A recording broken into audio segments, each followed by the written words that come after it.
This is not financial or tax advice. This podcast is strictly educational and is not investment advice or a solicitation to buy or sell any assets or to make any financial decisions. Talk to your own accountant. Do your own research.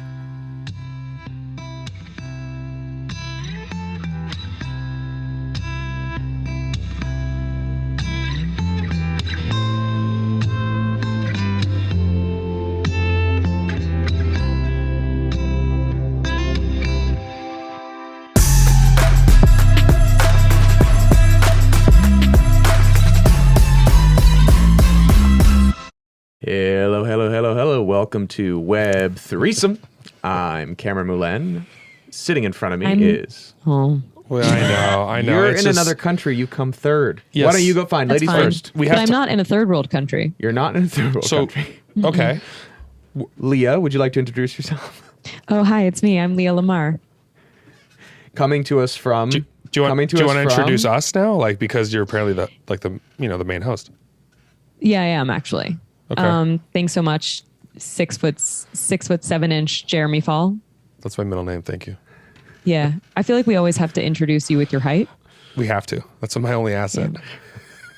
Yeah. Leah is coming to us from around the globe in Scotland right now. She does an incredible comedy tour, stealing hearts and piercing bellies with her incredible jokes. This is weird to do this. Did you not like the piercing bellies comment? You kind of had like a face palm. It just felt like such a dad joke, like a weird dad thing. And I realized you are a dad. I'm a dad. So it checked out. It just. I'd say breaking records and breaking hearts. Was that better? I think I'm just quick and witty, but other people seem to think I'm just a dad now. It is. For those who can't see, Leah is wearing a kilt. It's such a cliche to go straight to what the woman is wearing, Jeremy.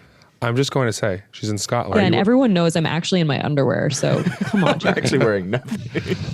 On Web3some, we like kilts. Speaking of which, welcome to Web3some, a podcast where we do our best to get into all things Web3 and try and make it palatable, but ultimately we kind of just meander around. We get into Web3 and some. And some. Ooh. Oh, wow. Thank you. I'm not the only one making dad jokes. I'm also giving you a high five. Thank you. A little dap-a-doo. You look lovely today, Leah, by the way. Just wanted to tell you that your Zoom lighting is fantastic. Okay, do it off the air, guys. Yeah, thanks, Jeremy. It's because I'm naked, isn't it? Now that he knows. Cameron and I have just wanted to be naked, but we were like, Guys, my jokes are down here. Although Jeremy wore shorts again today, which is like a big deal for him. Yeah, it is a big deal, and it's also because it's 85 degrees outside and it's about 115 in here. So I had pants on and I was about to leave the house and I was like, gotta take them off, but I gotta put something on. Yeah, you don't want to break. Are you wearing sneakers or flip flops? Oh, I'm a sneakers. Oh, thank God. So who's spending? Wait, honestly, who the fuck do you think I am? Shorts and flip flops should be illegal. 100%. And if you were to wear slides, you have to wear socks. Shorts and flip flop. What about slides? I like slides. Slides are better. Slides are fine. Flip flops are just a no go. Why? Because it's got one little piece of plastic through the toes. Well, also like you should wear socks. She Yeah, doesn't like it. I think socks with slides. The biggest boss I've ever met in my life wore socks with slides. Thank you, man. I know that was the biggest one you met, but no, is he physically? Yes. I won't say who it is just out of respect, but like he was like top typical Cameron comment. Huge, I'm not going to talk about it, but I just want to let you know. No, but like just because like I don't know, he doesn't want to be mentioned on a podcast with a bunch of idiots, but he ran a bunch of huge Fortune 500 companies, and I met him, and the guy was walking around his house with socks and slides, and apparently that's how he did. And I was like, this is the weirdest idiosyncratic thing. Yeah, I don't blame him. Do you do that? That's so hot. For comfort and warmth at the same time, socks and slides. I'm a no-shoe household. Same. I'm very adamant about no-shoe household. Yeah, no-shoe household. Me too. My you are too? It just makes sense. No shoes in my house. I don't want the dirt brought into my house. I won't put the clothes I wore on my bed. I won't sit on my bed with clothes from the outside. That's a little same. much. No outside clothes on the bed. Dude, it's disgusting. You go to sit at a restaurant and you put your fucking ass, like, chair germs onto your fucking bed? Oh, I don't go Well, this my trauma far. comes That's from New York, where you're riding in the subway where someone has just taken a shit, and it's like now you're taking the shit Someone pants else's shit from someone else's shit on my bed. and bed bugs, and now you're gonna sit on my pillow. Shit Fuck and outta bed here. bugs. That's a bad mix. If I took I don't public want that. transportation ever, I think I'd agree with you guys a little more. I don't take public transportation, but I also don't want the seat of a private plane on my fucking bed. Actually, frankly, probably just as dirty. It's just probably just as filthy. Probably dirtier. Yeah, dirty money. Yikes. So, speaking of private planes, who's going to spend 30 ETH on a Tiffany necklace? That's a really good question. So, Leah, if you go first. Oh, I thought you were going to say you were going to get one for me. That's where I have felt you like seen that was this? going. Do you know about this? Do you know? Have you seen? And by the way, if you read Probably Nothing, you would actually know this because we report on everything first. But go on. Anyways, go ahead. I'm going to catch Leah up to Jeremy, speed. I think she's been doing stand-up for the last 6 days straight. I can, if so you want. Tiffany & Co. announced that they are doing a limited drop. I believe Deepak from Chain is involved somehow. Great guy. NFTIF. So NFTIF is dropping a limited supply, I think 250 CryptoPunk custom bejeweled necklaces of your unique punk in diamond form. 30 ETH mint. What do we think? Also comes with an NFT. I think it's a steal. Also comes with an NFT of that same necklace. Yes. Cool. I first of all, a lot of people are talking shit about it. I completely disagree with all the shit talking. One, you're really going to complain about a 30th price for CryptoPunk and Tiffany's. I mean, you could call both of them luxury brands at this point, what they're worth, right? But sure. Tiffany's especially, right? Owned by LVMH, right? I think it's awesome. I think this is exactly what everyone wanted. This is how we get mass adoption, and then I'm not saying in terms of like affordability, but the like eyeballs, Just notability. And then as soon as it happens, people are like, "Oh wow, like 30." It's like not everything is made for everyone, and the problem is that people don't realize that things can coexist. So they're going to talk about like Web3 is supposed to be inclusive. Yes, sure. Doesn't mean that every single thing in the world has to be affordable. You know what I mean? So I'm all for it. I agree with that. Yeah. I see that point. I'm all for it as well. And, I think it's interesting because people would associate Tiffany's with a female-leaning brand. And I think that that's an interesting partnership for CryptoPunks. I would say that there are, I don't know, what do you think the percentage of men to women in CryptoPunks is? 90, 10, 80, 20? Yeah, I mean, definitely not lower than 80-20. Yeah, 100. I agree. 100%. Yeah. So now I'm wondering if this is a ploy to either A, get more women in, B, have people buy them for their partners, almost like a gifting experience.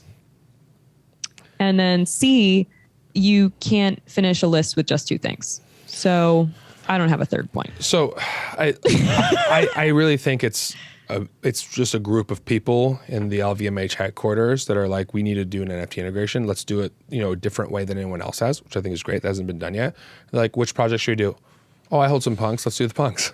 Probably. That's probably what it actually probably is. along those lines. Yeah. But they could have chosen something more unisex. Yes. Or something that appealed more. I don't think it's a gender thing. My honest take on it is that, as Jeremy said, this is not for the mass NFT buyer market. This is, in fact, it's quite literally just for CryptoPunks because you're getting your own punk made as an NFT and a necklace. So you can't even can you buy it? Inherently, it's got a specific target art. Well, I think you need a punk, right? That I don't know. To use it, you would need a punk Oh, because you're going to want to use the rights to your punk that you now have because they've granted commercial rights. And they're only making 250. So on its own, it's a limited target market. They're trying to get 250 of the 10,000 punks to buy into it. I think it's really cool. I want to see more and more of it. I think there will be future iterations of this idea, and they will be far more cost effective. Cost effective is not the term I'm looking for. The entry point would be much lower, right? But I really love the idea that a brand like Punks is starting to make partnerships with companies like Tiffany and going, all right, we're doing that limited drop. Because all I think about when I hear that is I go, Mickey Mouse is on every single company's piece of clothing in the world. And I want to see my Mickey Mouse on different pieces of clothing. So for Tiffany to be spearheading something that's high-end and super luxury, great. You know what comes next? K Jewelers. And K Jewelers or will H&M. end up doing... Or even an H&M t-shirt or hat. But I just in the jewelry vein, they'll do one and it'll be 5 ETH.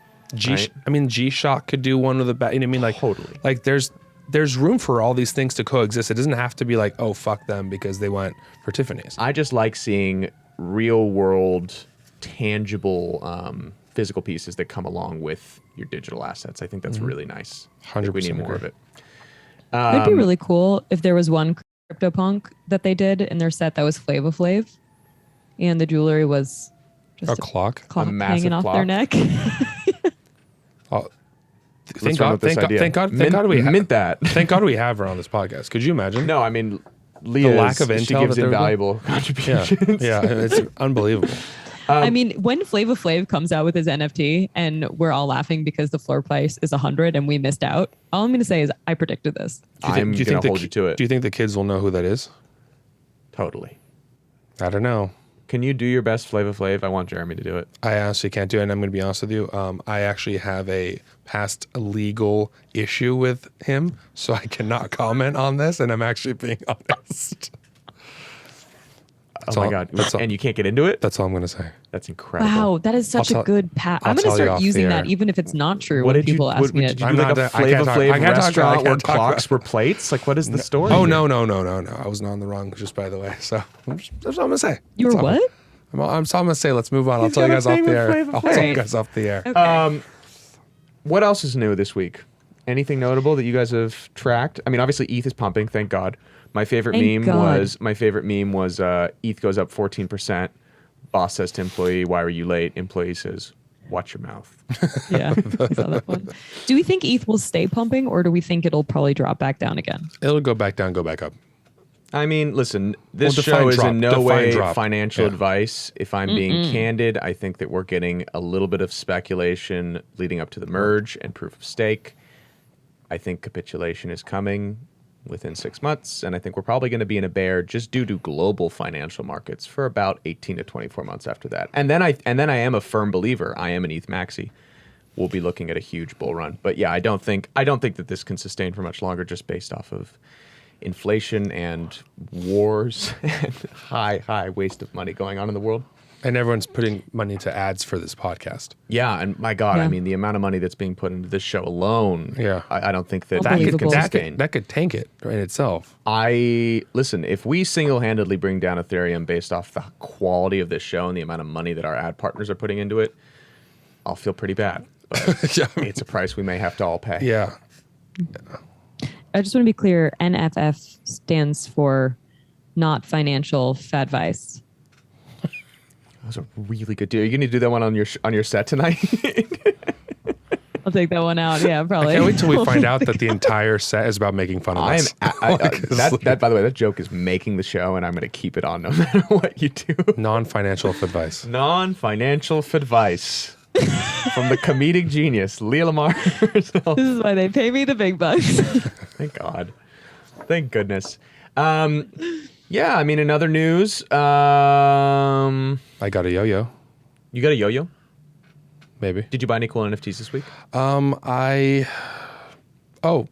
Stickman Toys, my project dropped this week. It was number 2 project on Stickman OpenSea. Toys is your project? Yeah. Tell us more, Jeremy. Well, Yeah. I am actually looking at it right now on OpenSea, and the floor is 0.19. Oh, that's actually pretty good still because it's reveal day today. Wow. So it's been Oh, today was reveal day? yeah. So it's been going between 0.19 and 0.3. So Was it's it a free staying mint? Free mint. Free mint. Yeah, free mint. So partnership. So just to give you a little bit of context, Stickman Toys is a partnership between Warner Records, Bose, and Probably Nothing. My media brand is my Web3 brand, I should say, is a partner in as well. It was actually a number 2 trending on OpenSea right under Mutant Apes. It was nice. Tell us about the project. What's the vision? 5,000 these Stickman toys. So it's a collaboration with, most people forget this, but a music duo called the Stickman Project. Okay. And they're essentially like anonymous, somewhat like DJs. They do remixes. There are like 7 million people on TikTok. But mostly than anything, we didn't make it about the artist. It was really, I mean, obviously they consult on it, but it was really about this idea of Warner giving full IP rights to the visual and the audio, the song that comes with the NFT of the 3D. Each NFT comes with audio? Yeah. Wow. Full IP rights, meaning that's the first major label to ever give IP rights, right? So there's in the collection, there's 50 Bose. So there's 50 rare Bose NFTs that will actually come with the physical headphones or, speaker of your NFT. Physical. So we're talking about how we like physical. There's 50 rare Probably Nothings as well, NFTs. And it's been nice because I was actually They checking. come with a signed, sealed, delivered kiss from Jeremy I didn't know how to bring it up, but thank you, Cameron. Yeah, as he goes and buys all of them. So it was nice because I was looking to. I actually bought a Probably Nothing one myself. I actually bought 2 today because I'm like, I'm going to put my money where my mouth is. One, I'm going to put money into this, but on top of that, also like I want to create IP with those Stickmen. So Mint went really well. 5,000 minted out. Did not over allocate the allow list. We did well, and then we had a wait list. Nice mint, and yeah, people We have love been a smooth mint. very smooth, and the floor price has been staying strong, man. And like again, it's not all about that, but we're at reveal today. We hit over 1,000 ETH traded so far in secondary. Awesome. In 2 days. It's great. Yeah. But yes, thank you for doing your research, not knowing that I was a part of that project. I appreciate it as my co-host that you didn't know that. So for a free mint, what did you set your royalty at? 10%. 10%. Yeah, which is the same royalty as my Probably Nothing Genesis, which is also a free mint. People forget that. That also, yeah. Nice. Which is like, I think So like, you guys have come out at 100 ETH now. yeah, Nice. thank you. Very fun. Yeah, I mean, I think for that, for us, it was like, because we talk about IP all the time, right? It was So coffee's on you next time. 100%. Jeremy's making money right now during the bear market. I mean, Look at you. let's not put that. How much did Warner get? Can you get into the split? No, I can't do that. Why do you have so much legal issues? Me? He's like, I actually can't talk Yeah, about you're like, I don't know what I can talk about. So I on this can't actually talk podcast. about it because there's a legal issue between. Guys, I gotta be honest. I have a legal issue with Luca. I can't even do this episode. Let me tell you about the Flavor Flav thing, because Yeah. it's actually not that serious. And also, You can talk about it on the show. We're gonna keep Yeah, it. fuck it, I don't What's care. the Flavor Flav thing? So okay, so basically what happened is that in my life as a chef restaurateur, I had, this is actually not gonna sound like a big deal at all. It probably sounded worse before, so I'm actually gonna talk about it. So I had this event in Chicago with him. I literally, this is a true story. My tooth exploded on the plane. One of my wisdom teeth shattered on the plane. So obviously, I can't cook or eat. Can I ask how a wisdom tooth goes about exploding independently? So there was like a slight crack, like something like over time, because I never gotten them taken out, and it was like with the pressure, it just split. Like pain that I can't even imagine. By the way, on the way to this happened I was going to New York first, so 6 hours on the plane that way and 6 hours back because we couldn't even get it. Yeah. So anyway, so I the Chicago thing was after I had to cancel. Right. the tooth stayed in the gum, but was just split in half. You didn't see a dentist? Well, yeah, I came back and I saw the dentist when I got We like back. don't even care about Flavor Flav anymore. Well, so to be honest, your dental hygiene. we didn't keep in mind that like you don't know it's the tooth, like it's just like pain everywhere.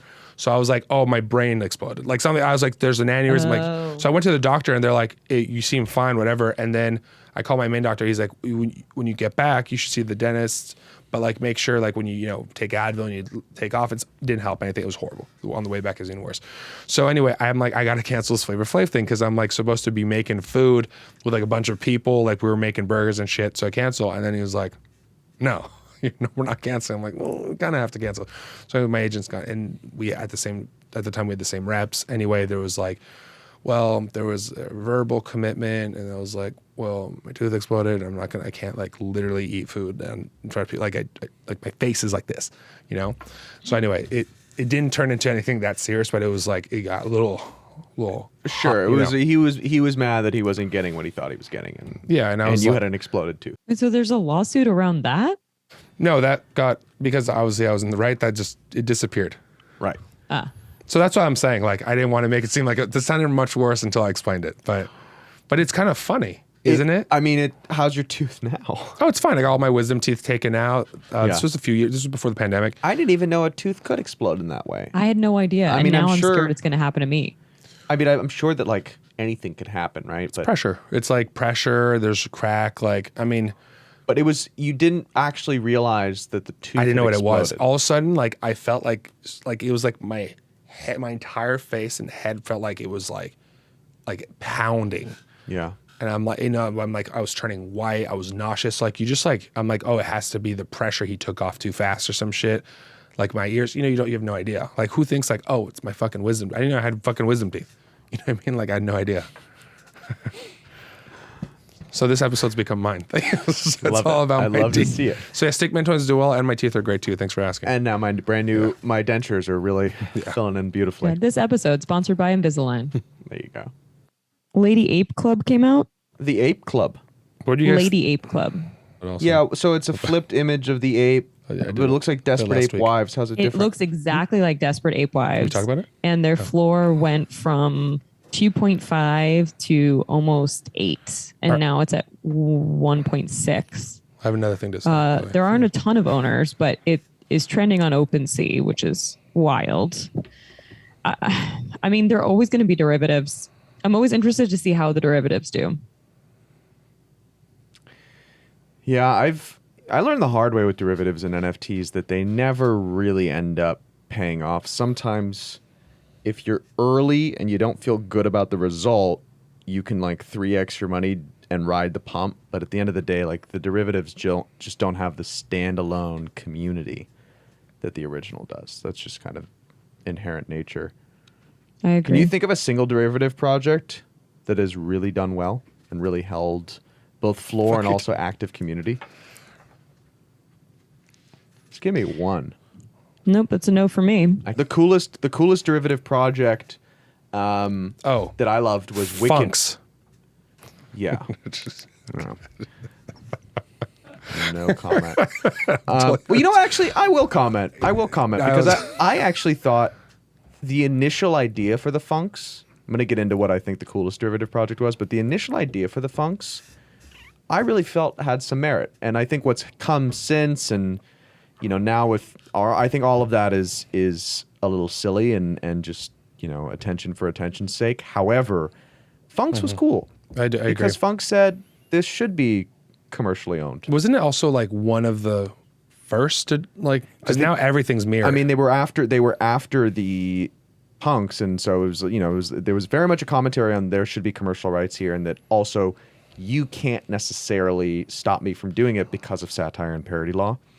And I, you know, it's very pirate, it's very rebellious in its nature, but like I actually thought the Funks was a cool idea.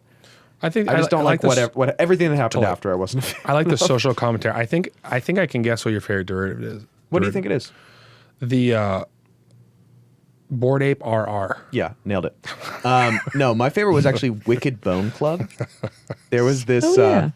Do you remember Wicked Bones? I feel like I saw Twitter spaces about them. They were super cool because what it was is it was a derivative of the apes. There was a problem initially with them taking some of the traits, right? So that, you know, they took the pizza trait and they had to omit them from the IPFS and, like, you know, resubmit. But the art itself was totally different. It was the skeleton of an ape. It had one of the coolest communities. Like, I did jump in that Discord. They were active and like fun and believed in it, and they thought it was just different. And I just thought that was the right way to do it. I was like, instead of just taking a rip, taking some like mix match traits and making it work, they had their own standalone idea, vision. They were kind of building like a more Degens-y version of the apes as a brand. And I liked it. Cool. That's cool. I thought it was pretty sick. But and by the way, like, I don't think it's doing very well today. Inevitably, it died down because it was built on the shoulders of something else. But I've always, like, I don't give financial advice because this show is not about financial advice. But if I were to give financial advice, I would say derivatives are probably not a very good idea. Oh yeah, I don't usually go for them. Yeah. No, it's kind of like when they remake old movies. It's like the first one was good. Why don't you just try something original? Totally. Yeah, I'm much more of a It's multiverse like there are a than million sequel things guy. you could do. Why make a derivative? Try something new. Like, why Santa Claus 3, right? Well, that's kind of the exception to the rule, isn't it? Santa Claus 2 is better than Santa Claus 3. Santa Claus 1 is the best. I don't even know the sequel that we're talking about. There's a movie that's just called Santa Claus. The Santa Claus with Tim Allen. Yeah. Oh, I didn't know that. I knew it was Tim Fuck is Allen, wrong with you apparently. Jews? I like Bad Santa.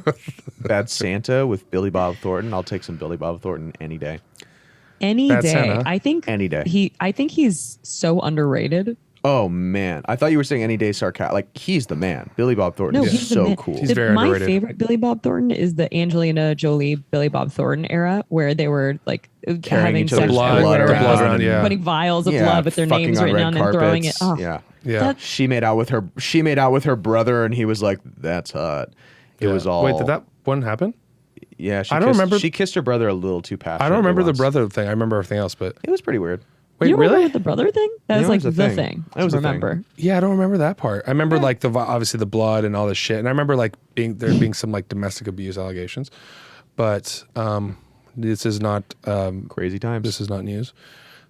This Crazy is times. or financial advice. But yeah, no, I don't remember the brother. Can we talk about that really quick before we wrap the show? What's this brother? She made out with her brother, Listen, I don't want to throw Angelina Jolie's brother under the bus, but I think or John Voight. Well, Or John Voight. You have legal trouble with them? Is that why? Listen, I cannot. We cannot comment on the. I think that's what happened. To memory. Okay. Don't quote me, but I think Angelina Jolie and her brother had a kiss that lasted just a half second too long. With tongue. They shared what seemed to be a passionate kiss.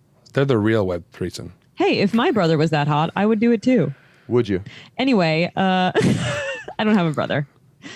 That's why you are able to say that. I don't have a sibling either. Yeah. Otherwise, crypto markets have been abysmal outside of a nice little ETH pump recently. This is just my job now. I'm the shepherd of this tribe. Wasn't it nice to look in your wallet and actually see that you had money? As opposed to what? What do you mean? What do you mean? We don't.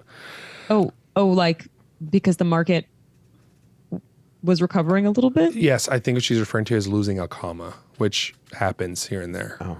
Yeah. I don't know about you guys, but having money again felt really nice, even if it's just a glimpse. What does she mean by again? I don't know. Oh, yeah, it's awkward. Okay. Anyway. Okay. ETH is pumping nicely. I think it's obviously just coming from I hate the you guys. stake merge. How glad are you to be far from us right now? Do you miss us? Can we talk about that? That's actually important. How much do you miss us? No, I thought I did until just now, and now I don't miss you guys at all. Are you dumping all your Stickman toys? Do you want to borrow some? Yeah, I'm dumping them all. All the I'm NFFs? about to do a real intense Twitter thread. But I think NFTs are coming back. I think there's going to be a little. I don't think they went anywhere. I think they've been here. I think they're coming back. I think it's pretty You know rough. what project's doing really well these days? Go ahead. Pudgy Penguins. Pudgy Penguins is doing very well Actually, these days. Pudgy Penguins is doing well. You know what? Yes. If you were to talk to anyone around what's going on with Pudgy Penguins, I think it would have to be Luca Schnetzler. Schnetz. We're going to have to ask him how to say his name. But you know who I got on the podcast today? I got Luca Netz. Luca Schnetzler himself. I'm going to ask him if he's part of the tribe. And he might just be part of the tribe. he might just He's be. certainly part of the huddle. And without further ado, Sounds French. let's bring this guy on because this is a train wreck. All right, guys, on our show today, we have a very exciting and awesome guest. His name is Luca Netz. Help me pronounce your last name, Luca. It's Schnetzler? Yes, you got me mispronounced my last name. It's Schnetzler. It's Schnetzler, and in the middle there's an Netz, and I was just like, dude, I'm tired of people not pronouncing my Schnetzler. right. You're part of the tribe, I'm assuming? Yeah. Are you? Oh, thank God. Is it a German name? It's a German last name. It's Yeah, a German last name. Were you born in the States? yeah, I was. But your pop's German. Yeah, dad's German, mom's French. Your mom's we're French? Yeah. Yeah, we're Wait, French. so which French side too. is Jewish? Yeah. Your pas français, not Jewish. Not Oh, Jewish. so Oh, so not you're part of not the part of tribe. the tribe. Okay. Not part of He's the talking tribe. about a different He's part tribe. of the French He tribe, was though. talking That's about a very different cool. tribe, yeah. Mais tu parles français? Oui, je parle Tu parles français. français couramment? Ah ben ça, on le savait pas. Ah oui, très bien. I mean, it's... Je parle bien français aussi. That's French great. podcast. Luca, we need to get you an ape so you can join the French Board Apes channel. There's like a really solid community. Can we get me I one have too? 5. You have 5? Oh, you got to get in You the have French Board 5? Apes. I'm right here. Yeah, I just never got into like the Discord chats are tough for me to like integrate it. It's especially now I'm very busy. hard. That's an interesting topic just in general. How often do you jump into the Pudgy Penguin Discord? Not as often as I want, but they understand, right? Like I've never been, even though I've been since part of NFT stuff since last summer, like I like never joined the Discord. Like I would just buy and You just thought I like found something you liked. I would rather chop my fingers off one by one and throw them in a fire than communicate via Discord. It It's so is. bad. It's a shit I show. couldn't agree more. I really don't like it as a platform in general. Security issues aside. Well, listen. So, Luca, you and I have known each other now for, if not a full year, the better part of a year. Yep. We were in some like alpha chats together. We, I think, really both got passionate about NFTs around the same time. Tell us your story of how you discovered NFTs, what the natural transition into getting into Web3 full time was, and then we'll get into what you're doing now with Pudgies. Yeah, so like reselling has always been a thing for me. Like I dropped out of high school when I was 16, and one of my first hustles was like standing in the Supreme line and reselling Supreme. And then I eventually opened up, that sneaker store on Melrose. And then when COVID hit, I started like really trading. What sneaker store was Yeah, that? I was going to say, are we not allowed to talk about it? Oh yeah, Cookies and Kicks. Oh, you opened that? Yeah. This felt a lot like the first rule of Sneaker Club is don't talk about Sneaker Club. Yeah, absolutely. But can I just Like, I say would be something? initiated. Next to Cameron, I think I look massive. You do. I'm Well, you looking are at this massive. video. I'm like, You look massive next I'm to not a anyone. tiny Look like I person could for give people birth to watching you out right there. now, I'm dude. 6 feet, 190, and you are, but you're 6'8", so that's 6'7", 6'7". You're 7 feet. and I'm 195. Yeah. Okay, so hold on. You opened Cookies and Kicks, and that was with a couple other guys who we know too, right? Was Dom was involved and Ellie too. Yeah, so I was the investor. Like, Got it. I was the capital guy. So I'm not like a majority owner or anything. I'm really just the guy you who put money up to money get open it. supply and open the stop. Okay, cool. So like I've always understood the art of reselling and how profitable it could be. And what had ended up happening during COVID, I started like buying and selling sports cards and ended up spending way too much money in that direction. And I just like started to kind of hoard things. I started to buy art. The thing is like with every physical reselling business, the friction is really tough, right? From like, waiting for things to deliver, insurance, waiting for PayPal to unlock your money 2 to 4 weeks after delivery, eBay fees. So it's like really a headache to like buy and sell something in the physical realm. So when I kind of got a whiff of the whole NFT stuff, I was like, oh yeah, this is phenomenal. Now I kind of, I dove in first because I was like a ferocious guy. I like was familiar with him. Funny story. I actually have DMs with him where I was going to buy one of his paintings for $500 and I never did. Like years ago. What do they go for now? I don't know. It probably like, a physical from him probably goes for, $500,000, I would assume, something like that. Oh shit. I don't think there's a lot of them, he's more of a digital guy and he has some big, digital sales. Nonetheless, like I was starting to like dip and dabble in Nifty Gateway and, I really understood it. And the beauty of just being able to sell it immediately, like is really awesome without any friction. So like profit in real time or take your loss in real time. And I kind of was running out of wall space and like things to hoard. And I just was like, okay, this is great. Now, the PFP stuff started happening and I was a little bit late to the wave because I didn't really understand it at first. And I thought like I was just overexposed to NFTs in general because of how much money I'd spent on the Ferocious and all these other artists on Nifty Gateway. So like I didn't really like dive in immediately. Unfortunately, like it ended up not being a good thing because I saw apes pretty early. But one day I was in a chat and some guy sent me a picture of these pudgy penguins. And he was like, look, like you've got to do this OpenSea thing. Like, I think this is the next big one. And I checked it out and I hadn't been on OpenSea before. And I thought about it and did some research on like what PFPs were, what mints were, because I wasn't familiar at this time in terms of like, the minting of large collections. So far, I was only buying like one of ones and like editions, right? Like kind of like prints. And I thought about it for like a couple hours and I was like, these are the ones, right? So I took 50 grand off my Coinbase and I just bought a bunch of Pudgies. And at this time, they were probably like, $50 to $150, right? And I ended up, buying a ton of them. Fortunately for me, and this is like not the story for most people, but when you have a huge win off of something new, you just get the bug. So like 3 days later, my $100 Pudgy penguins went to like 15, 20 grand, like in a snap of a finger. And, people underestimate it, but like there still hasn't been an NFT project that has moved like that, like Pudgy Penguins moved last year. Like if you remember, like it moved like a Dogecoin or like a Shiba Inu, like it moved unprecedentedly, like from 0.1 to like 4 ETH in like 2 days. Right. It was like ridiculous, and I haven't experienced something like that since I've been in the space. It's kind of been like a, week-long, like gradual kind of climb. So that was awesome because, I ended up selling some and it gave me a lot of liquidity to kind of buy into Bored Apes and Doodles and the whole nine. And like, that's just kind of what gave me the bug. Like I turned like 50 grand into like $1 million and I was like, oh yeah, this is the thing. But it all started with the penguins, which we'll kind of get into as to how it kind of came full circle.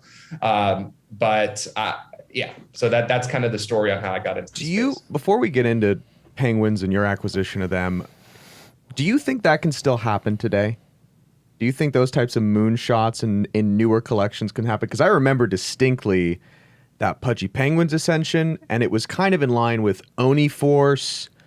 Oni Force got moved like that. Oni Force. I mean, our Oni Force went to like 12 ETH in a heartbeat. I remember, and then also Mecca was Azuki pretty crazy. Goblins went up pretty high. And Clonex. Like there were a few that really skyrocketed. But I don't know. To 9 pretty quickly. Clonex was always, because Clonex was a 2.5 ETH mint, Yeah. right? That was a big one. But I don't know if today you can have a collection so not to say it can't happen, but it's the market, maybe just because of where we're at.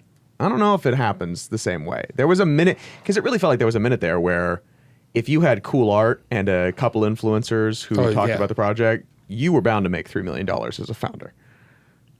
Yeah, I'll say this. I think that the days of people hyping a project up in a Twitter space and the floor price skyrocketing and doing a straight up pump and dump, and then like an hour later it just crashes, are kind of over. Like, I remember I was in a room with Gary Vee and people were talking about crypto skulls. The floor price just shot right up to 6 ETH. It was like 0.4 or something. Yeah. It went right up to 6 ETH. And then like 2 hours later, it was back down to like 1.5 or something. That's still pretty good. Yeah, I think the market got sharp. I think the market got sharp to wanting docs teams that they could really believe in. And knowing that the project had a real roadmap and somewhere tangible that it could get, instead of like unrealistic expectations. To that point, Pudgy Penguins. So that collection starts off huge success. The market responds really well to the art and to the initial vibe of the project. Some things go wrong, right, with the way that it's managed.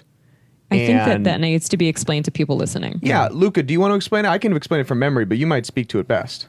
Yeah, so like, unfortunately, the Penguins were created by just young kids kind of in college, like not being operational guys or entrepreneurs or like, business leaders in that regard. And unfortunately, they weren't able to kind of take, Penguins where we all thought they could be. And at no fault to them, I think it really just comes to lack of experience. Like, I put myself in their shoes. Like, if I made all of this money and like, I'm in college and like, I just take my shoes off and I put on theirs, like, I think a lot of people would have came to the same conclusion that they did, right? Like, this business is like, I just want to reiterate, like, I've made a lot of money in a lot of different places, from SaaS to B2B businesses to info products to, D2C to CPG businesses. Like, I've made money everywhere. And this business so far is definitely the most complex, So like, to come here and expect somebody like, and I probably made millions of dollars in 7 or 8 different industries. Like, this one is definitely the most difficult. Do you think it's the community management side that makes it so challenging? The best way I can describe it is you're running a publicly traded startup. Like, imagine that. Like imagine that, like, that's like there's already the plethora of cons that come with having a publicly traded business. And in a startup, like, you're going to pivot so many different ways, and you tell somebody something and then 2 months you have to pivot, and then there's outcry. And then now you're playing like, community management, trying to like, curate the narrative of people. And so I think the best way to quantify it. Yeah. There's also comparison issues too, with like any project is compared to the best project out there. Sure. And it's in real time, right? So the second anything happens, like, it's this herd mentality. Herd mentality. It's like horde. Angry herd. Herd mentality. Yeah, we're talking about dead fellas. And I'm like, herd mentality that just like follows through that. I mean, that's the thing. I think the publicly traded startup is like the perfect way of putting it. Yeah, it's really well said. Okay, my question for you is really quick. You've made millions of dollars in different industries, and you say this one kind of feels the most complicated. Would you say Leah's that interested. Part of the reason is because it evolves so quickly? Like, is this one of the industries that evolves quicker than the others? It's less about the evolution, because I don't mind evolution and moving fast. It's more of like the public. It's more of like everything you do is under a microscope, and there's like no way, and like one wrong move can be catastrophic. And so you have to make sure that when you make a decision, you think about all the ways that people can, criticize that decision and ultimately, affect your project in a negative manner. Because at the end of the day, it's a sentiment business. Unfortunately, right now, I wish it wasn't, right? I wish there was a way where it couldn't, but at the end of the day, your floor falls below a certain price, you're considered donezo. Yep. You know what I mean? And the type of bullying and criticism that you will endure if you hit that floor price from quote unquote investors and community members will cripple you. And I've seen it happen to people. And so like, your job, no matter whether you'd like to say you're not in the business of floor prices or you're not in the business of, pumping things, you know in the back of your mind that if your floor price goes to like 0.0 something, you know, you are donezo, dude. And that type of toll, you can't fight through that type of bullying. Like you just cannot. Like it takes like a 1 in a billion type of person to like put their head down beyond that.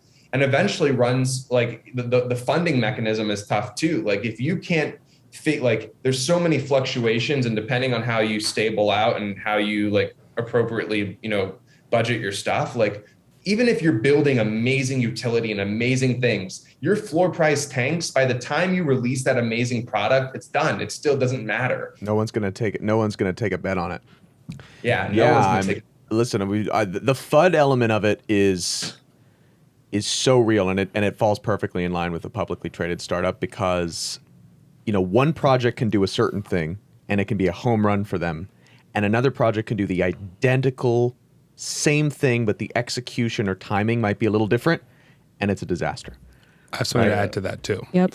I come from the restaurant business, right? That's what Yelp was, and that's why every restaurateur on the planet fucking hates Yelp, right?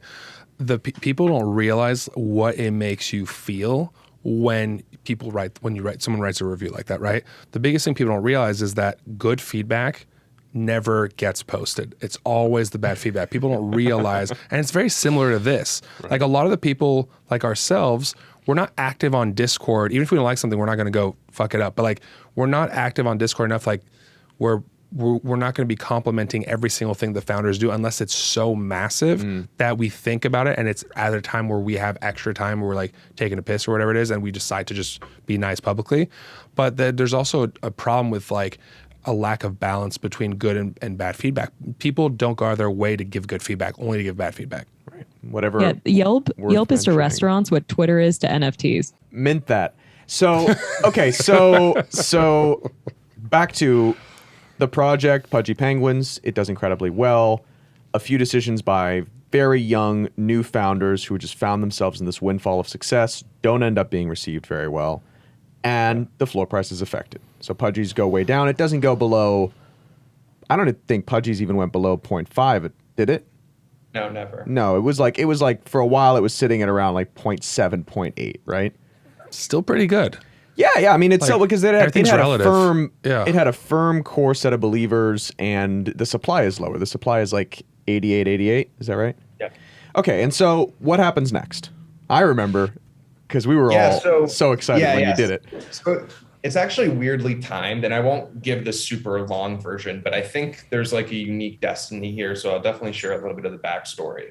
But I'm not a guy who goes on vacations often, let alone like spiritual retreats. But I end up actually going to Sedona, which is like one of like the spiritual vortexes of the world. And I go there and I'm like, dude, like Gel Blaster's taking off, but like something about it is just not fulfilling. Like so I go there to like really think about the next chapter of my life, like completely, like I felt burnt. So I was like, okay, let me like rejuvenate, but let me also like think about like where life is going to take me next. So at the end of the 5th day, I am leaving Sedona. And as I leave, I'm texting the group chat that you and I are in. And we start talking about bids that are being made on Pudgy Penguins, i.e. from Beanie and other crypto Twitter guys. And I initially just think to myself, I'm like, these guys aren't brand builders. And, you know, when I saw Pudgy Penguins, I always believed in the brand of Pudgy Penguins, right? Like I never believed, like, you know, the art and all that stuff I always believed in. But to me, like when I initially saw it the first time, I was like, dude, this could be a huge brand. Like I just thought of that as somebody who builds brands for a living. I was like, this is like perfectly positioned. And for some reason, we're just texting in a chat and I'm like, hey guys, I'm gonna make a 750 ETH bid on this. Like, would some of you guys be down, like come in on this with me? And I didn't even really think about it. And truthfully, like it wasn't something that like we were really all like, fuck yeah. Yeah. And my hands just moved on Twitter and the bid was made. Like I just like, I don't even know what I was thinking, but it just ended up to be, you know, and we'll get into it a little bit later, but like there's a lot of unique alignments that happen here that I think powers greater than I were kind of in play here. And we made the bid. I actually ended up, a week before I was on a boat with one of Cole's childhood friends, coincidentally, because Cole said when he first saw my offer, he was like, it wasn't serious. But then his friend that I was on the boat with a week before messaged him, was like, yo, he's serious. Like, he's got the money, like, do this deal. And so Cole was like, dude, I'll take your deal. Like, you're young. Like, I think that you have the potential to do this. Like, I don't want to give it to anybody else. Like, I'll move forward with you if you want to do it. Was this on one NFT? No, this was on the collection of Okay, Pudgy Penguins. that's what I thought. Yeah, this That's is on the just- LLC. That's what I figured, because I was like, this guy's out of his fucking mind. for one rare Pudgy. Yeah, I was just wanted to make sure. That's what I figured. Okay. So Yeah. Okay, so Cole initially doesn't think it's real. His friend that you just through synchronicity had seen a week before reaches out, goes, no, it's real. They're ready to do it. You reach out to a bunch of us. You're like, I'm making this bid. Whoever wants in. Everyone was super stoked on the idea. And then come about 2 months of what is normal, which is just turning over the rights and the legal and figuring out what is actually owned and what isn't. And the deal closes. And then you now own Pudgy Penguins. And this was about, what, 4 months ago, 5 months ago? Yeah, it was about April, 4 months ago. Right, okay. So 4 months ago, the deal closes. And at that time, Pudgy floor sitting at around, I think, the same, like 0.8. Zero belief from the core. I mean, the real sentiment in the community, to speak bluntly, was that we got rugged. We were taken advantage of. We were like, everything was misrepresented. We got bad second drops. And then you buy it and you go, just have some faith in me. And you take some really bold pivots into, this is going to be a collection that's focused on mental health, wellness, and well-being. We're going to create lore. Proudly, I can say you've partnered with NFF to start doing film and TV media. We're going straight into making content to represent the Pudgies. Yep. And since the floor has skyrocketed, I think it just went over 2 ETH this week. I did just check. It is at 2.08 ETH. Oh, boom shaka. So I know you're not Jewish, Yeah. but I think it's not part of that trend. I think I think the most valuable question is, how'd you do it and what'd you lead with? So I'm not going to speak on it yet, but, in the beginning we had to buy the hype, sell the news type of situation. We actually went all the way up to 4, and then, the market crashed and completely took us all the way back down to 1. And recently we went back to 3, and now we're kind of stabling at 2. I think I cracked a code. Now I'm not going to speak on it yet, but when our floor recently went back to 1, we were like, okay, we got to get in the business of floor prices, but we're not in the business of sooning people and pumping people in the short term. But we rolled out a strategy, and some of the penguins, that might be listening to this know what we're talking about, because the community knows what we did, but the people outside don't really know. And so we manufactured what we felt was like a good marketing strategy to gain awareness, to help our floor, i.e. For the sake of just not being in that territory. Granted, the community, it's really just a community-based initiative. But I think I've cracked the code. Now, I'm not going to speak on it because I think it's Cameron, you and I can speak about it offline, and I can give you some insight, because I'm totally here to help anything that NFF does. But I think I have a good pulse on how to move it. Now, I can't really speak on it yet because I've only done it once, and it relies on a plethora of different factors. But it's important because now I know at least how to move volume in a certain direction, which I think is a lot of people's they don't know how to do it. And this was a big thing for us because like you said, it takes a multitude of 6 different variables at the perfect time. And timing is everything. And again, I don't want to go into it because it's really hyper proprietary to at least us. And again, this is where this type of information is how we beat everyone else. But it was manufactured. We didn't just recently they just bounce back just because. We were okay, we don't want sentiment to flip, right? Because it's a momentum thing. And we were getting back down to the point where okay, the buy the hype, sell the news kind of always bringing us back down to where we were. And we were no, we've got to manufacture something here so that we're just not going back into old territory before we were here. We just can't be in that position at least. Well, so secret sauce aside, the reason I ask is mainly, I mean, I'm definitely going to ask you offline what your secret sauce was, but for founders who might be in your position and acquiring a new company or starting a company in Web3, and something does go wrong and they really need to pivot, right? What did you have in mind to really focus on the brand and bring it back as some of those factors. Because you brought value back to the brand beyond just the floor price. Like, people really believe in Pudgies in a way, Pudgies themselves, in a way they didn't before. The bar is low in this space right now. So like the obvious things, right? Like the things that you would do if you were to build, a claw scratcher brand or a jewel or a pen or just selling a book, like the same things that you would do to build up your brand, the way that I know how to build brands through clothes and, direct to consumer products, nobody's doing in Web3 really. There's like a couple.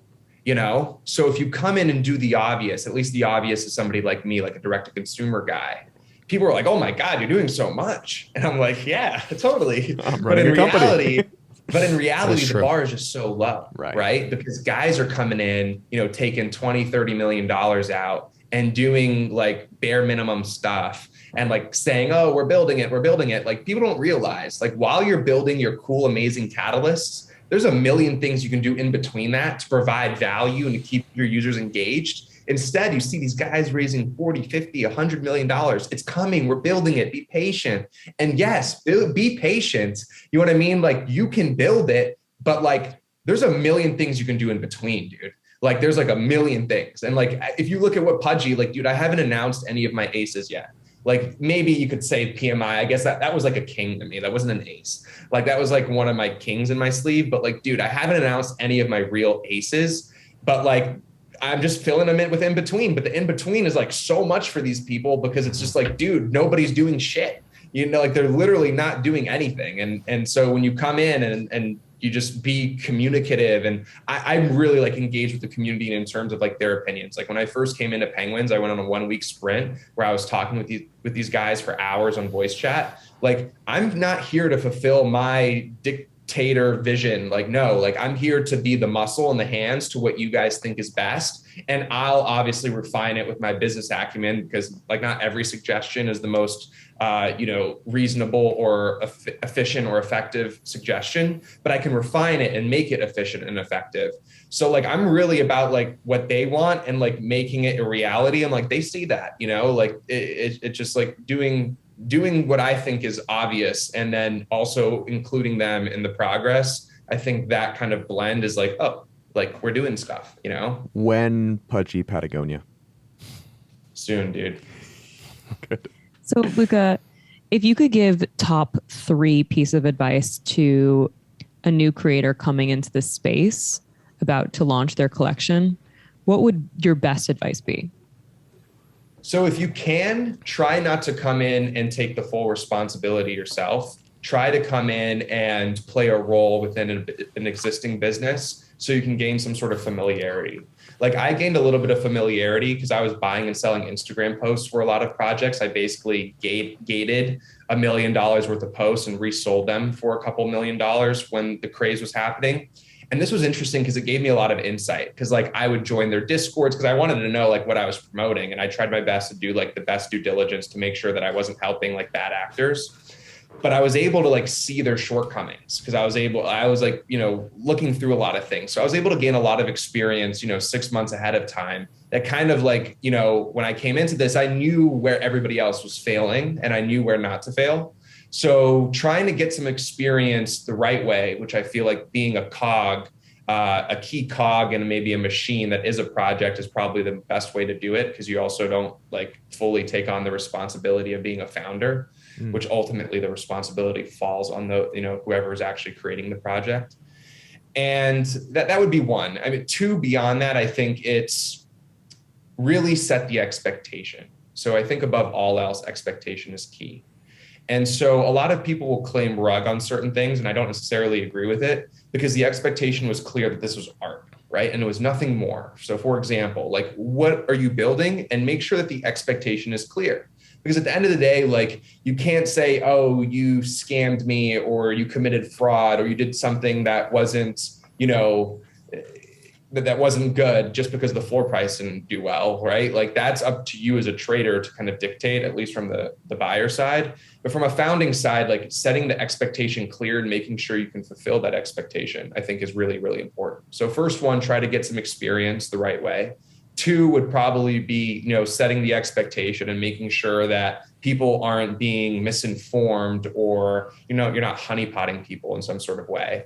And I think third, know that you're signing up for a lot, and like, you are not signing up for, just some easy way to make a couple $1,000,000, because it definitely is not a hard way to make a couple $1,000,000. Like, I think we've all kind of realized that. What is hard is just like, Gary Vee said something, and thank God he said it, because I probably would have really screwed myself at some point in between this last year. But when NFTs first started taking off, there was a post of him that went viral where he was saying, just know, if you start an NFT project, you bear all the responsibility. And like, this is like a multi-year commitment, like, be ready to give this your life. And I'm glad that I watched that like last summer, because I probably would have started an NFT project sometime in the middle, you know what I mean, if it wasn't for that.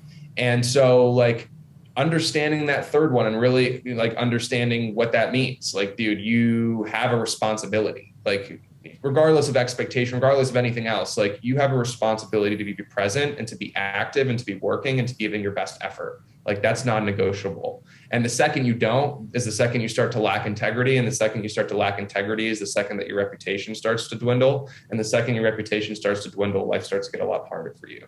And you don't want to, a couple $1,000,000 in the grand scheme of things is not going to change your life the way that you think it will in the long term, maybe in the short term, not in the long term. Pudgy's 5 years from now, best place they could be. What does it look like? So I'm taking a different approach with Pudgy, the way that other people are taking it. Like, a lot of people like to constitute their companies as like Web3 companies or NFT companies. I look at Pudgy as like an IP company. Like, I'm in the business of building brand awareness and building the IP. I'm not in the business of making, now don't get me wrong, we are building some amazingly innovative stuff for Web3, and I'm leaning into that core audience. Like, I'm not going to completely neglect them, but like, I'm not in the rat race for the same 2 to 3 million people. And at the end of the day, like, the nature of my deal is a little bit different than most people's, because I have $2.5 million that I put up, right? Like, I put that on the line. Like, I can't think 1 or 2 or 3 years ahead. I have to think 10, 15 years ahead, because I've committed, per what I've given up to pursue this opportunity, that this is going to be the one for me. Like, for me, Pudgy Penguins is billions or bust. Like, I'm not here to make a couple $1,000,000. Like, I've sacrificed millions of dollars that I was already making a year to do this. And so the way that I want to build it is I want to build it like how you would build the first comings of Disney or Marvel or any of the above. Now, my core value proposition is not TV and film, because my expertise doesn't lie there. But that's why I partner with people like you. Like, the IP business is not in the business of going and saying, I'm going to be the best filmmaker or the best toy maker or the best game maker. I'm in the business of doing what I do best, which I've proven, and I don't think anybody can deny my ability to market things. So I'm going to take Pudgy Penguins, market it so that the followings and the leverage, and, I have so much pull from a social standpoint that people like Cameron, people like Epic Games, people like, they'll come to me, say, hey, I'll give you, 15% free cash flow if I license your IP. And I'll take that. No risk, high reward, collect my check. And eventually the checks will get so big that, they'll be very fruitful and the IP will be worth something. And then I'll buy more projects and I'll rinse and repeat the process. And, eventually 5 years from now, it'll be more than Pudgy Penguins under the umbrella, but it'll be, top of the totem pole will be the Pudgy. Snowbox. I remember us talking about it early on. Yeah. People will know eventually. I think that couldn't be more right. And, there are, Jeremy's a founder. Leah, have you founded your own project in Web3 yet? Soon. Not a founder, but working on something with a company. Can't say more information, but And I founded NFF, and Oscar Haley and the Great Beyond is our first PFP project, and I couldn't. You couldn't, as far as I see it, like, you couldn't be more right in the way that you're building IP. Like, a PFP project like that, where you're creating, it's not a brand in the sense of, well, long term, it has nothing to do with the floor price. It has to do with these characters, where these characters go, how they affect mainstream audiences, and how wide of an audience I can get. Because the thing that you said that I love more than anything is, I'm not in a rat race for these 2 to 3 million people. It's because at the end of the day, like, I think what's going on in this little nucleus is ultimately going to have far-reaching effects on everyone in the world. everyone who engages with any kind of product in the space. But the brands that are being built here, if you're not thinking about how do I penetrate mainstream markets? How do I have a real global effect? How do I create, like for Pudgy Penguins, a kid family friendly brand? How am I getting in every single TV show? How am I getting in every single book? How am I getting onto clothing that kids are going to want to buy? How am I on lunch boxes? If you're not thinking about it that way, you're not building a real company. So that's just super exciting. I think that's honestly, I think that's a big reason why Pudgy's really fell in love with you and believed in you so much. Is, you know, you're thinking about it in a way that founders don't see brands in Web3, which is how a founder outside of Web3 would inherently see a brand. Right? I'm trying to get as many users. And the best part about it is you can give that value back to the holders. Right. You know, like, dude, every toy, every book, every show, everything that I do, like, I'm going to pick, like, we're developing systems. Some of it is randomized. Some of it is, you know, based off of, like, you know, how we think the characters will fit into whatever scene it's playing in, or, you know, whatever initiative it is. But I'll pull that all back because there's a fatal flaw in NFTs right now, right? Is to make money off your NFT, two things have to happen. You have to sell it, or you have to receive an airdrop and sell it. And everybody's preaching like your IP is worth something, but unless you're like me or like you, Cameron, like how are you going to go sell it? Like the average person is not going to be able to get an IP deal, right? So I'm going to make it easy for our holders because I know how to make these partnerships. I do deals for a living, and some of them might be smaller than others. Some of them might reap smaller rewards or bigger, right? It totally depends, but at least you can know that you have a chance to be included in something amazing. And eventually 10 years from now, everybody's Pudgy will have some sort of licensing deal, hopefully. It's the core pillar to non-fungible films, what you just said. IP is more valuable if community feels they own a piece. And B, commercial ownership is not utility in and of itself. There need to be tools and avenues for people to utilize that ownership and actually have like tangible returns on it. And it's like, what's the next step after what Bored Apes did, which was so innovative? Yeah. Cool. And Luca, man. what you said that Cameron just brought up also really struck me when you were saying you're not in the rat race for the same 2 to 3 million people. Do you think that the Web2 onboarding is going to take longer than we expect it to? I think it will, but you know, this is where I think I want to play my role with Pudgy. Is I think Pudgy Penguins has a unique opportunity to be the Trojan horse. And I mean the Trojan horse because the IP is so PG and kid friendly, and I think this is important. So if you ask the Marvel executives or the DC executives or the Warner Bros executives, and you ask them who their target market is, they're going to answer elementary school kids. And you're going to ask them why. And they're going to say, because the lifetime value is so great. And I know that if I get them early, I'll have them for the rest of their life. And what that dollar amount looks like is pretty much priceless, in the tens of thousands of dollars, right? And a lot of people don't want me pursuing that direction because right now the kid is not the kid buying the NFT. So unfortunately, it may be a little lackluster in terms of floor price because my initiatives aren't catered to the, you know, billionaire off the coast of Monaco who's looking to be the next cool and exclusive. Yeah, but all he or she cares about is how much money you make. They don't even. You know what's brilliant about that? I don't think they care about the art. Yeah. As the only parent here, I can say comfortably, there is nothing that a parent spends more money on than their kids.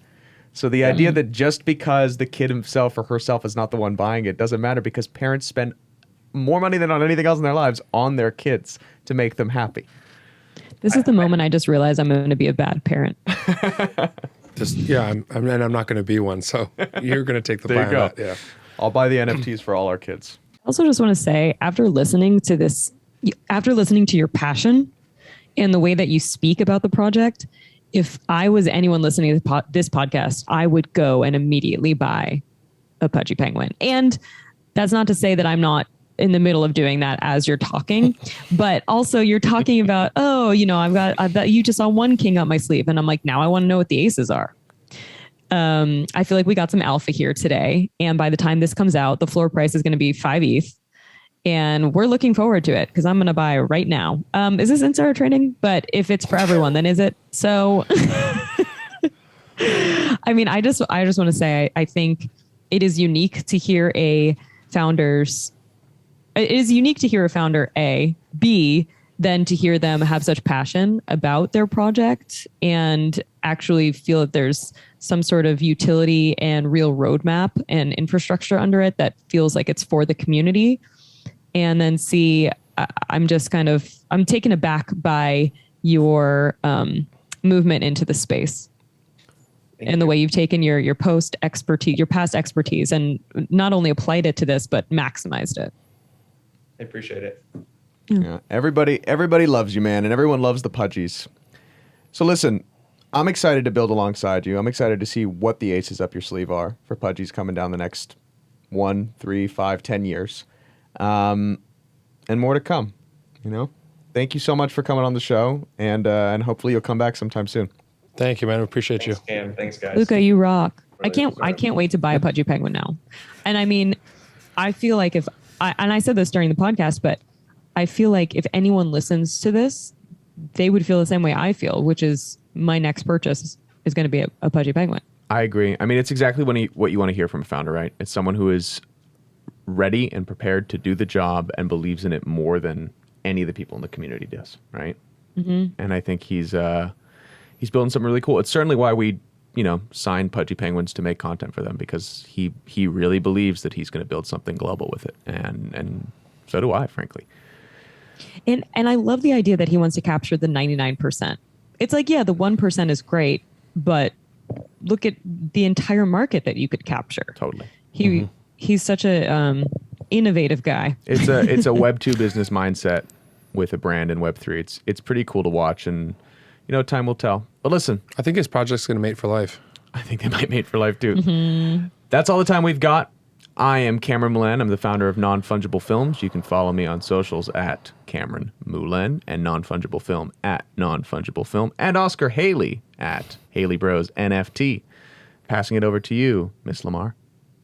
Hi, I've been Leah Lamarr. You can find me on Instagram and Twitter at LeahLamarr.